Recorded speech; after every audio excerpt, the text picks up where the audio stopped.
Hi everyone, in this video, we will show you how to fix we're permanently limiting your account on PayPal. First, open the Start menu and click on Settings. Here, click on Network and Internet from the left side. Now check your Wi-Fi connection. If it is turned off, turn it back on and make sure you are connected to a stable internet connection. Next, click on Advanced Network Settings. Then select Network Reset and follow the on-screen instructions. This will refresh your network settings and may help resolve connection issues. Now, click on Windows Update from the left side, then click Check for updates and install any available updates. After the updates finish installing, restart your computer if prompted. Next, return to the desktop and open the Run dialog by pressing Windows key plus R. Here type temp and click OK. Now delete all the files in this folder. If some files are in use and cannot be removed, simply skip them.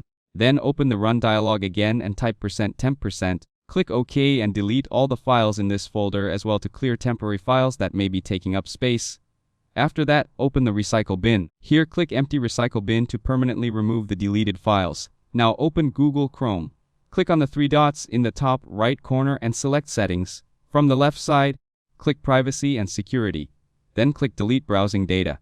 Choose a suitable time range and check the boxes for browsing history, cookies and other site data, and cached images and files. Now click Delete Data and wait for the process to complete. Once finished, restart your computer. After restarting, open Chrome and sign into your PayPal account again to check the account status.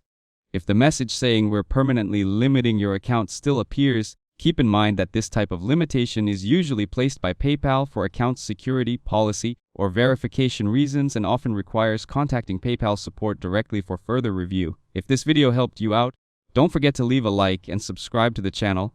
Thanks for watching and I'll see you in the next one.